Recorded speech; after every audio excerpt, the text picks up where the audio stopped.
निश्चित भाव में जो मैंने सरकार दायित्व थिला कर सरकार कले ना तेणु ये आज सरकार जो अच्छी ये सरकार करने सब प्रकार जो मेकानिज्म व्यवस्था को क्रियान्वयन करने सब व्यवस्था कर आरंभ करने व्यवस्था कर शासन दिवस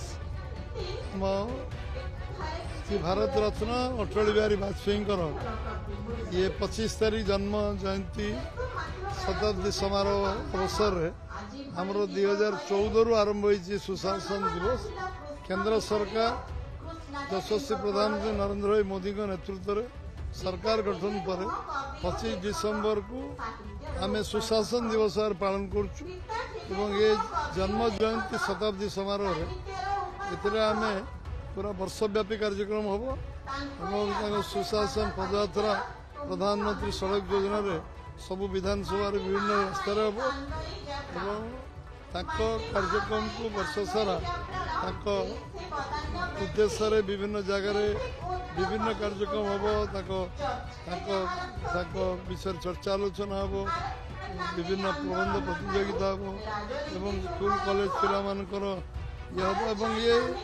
गोटे जुगजन्मा लोक भारतवर्षर अद्वितीय एवं राष्ट्रनीतिज्ञ राजनीतिज्ञ कवि नुहति एकाधार जड़े गोटे भारतवर्ष प्रेरणार केन्द्रबिंदु थे समस्त उत्साह केन्द्रबिंदु थे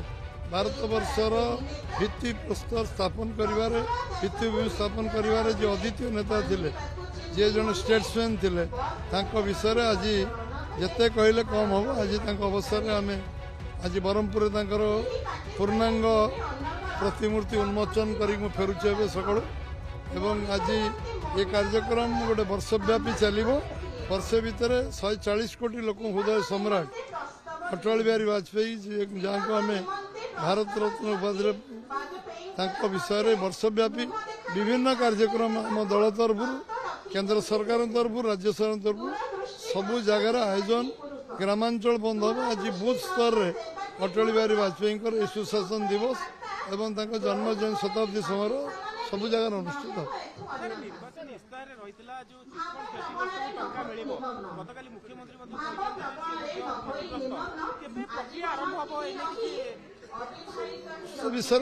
से विषय चली चिंतन रास्ता जो गोटे लॉजिकल एंड पर्यंत केमती पहुंचा खूब शीघ्र बाबद नीतिगत निष्पत्ति नि से कार्यक्रम को आरंभ करा संपूर्ण करा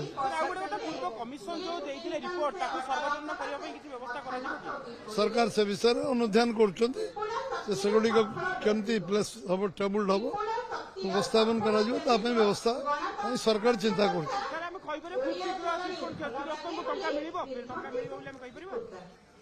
निश्चित भाव में जो मैंने सरकार दायित्व थिला कर सरकार कले ना तेणु ये आज सरकार जो अच्छी ये सरकार करने सब प्रकार जो मेकानिज्म व्यवस्था को क्रियान्वयन करने सब व्यवस्था कर आरंभ करने व्यवस्था कर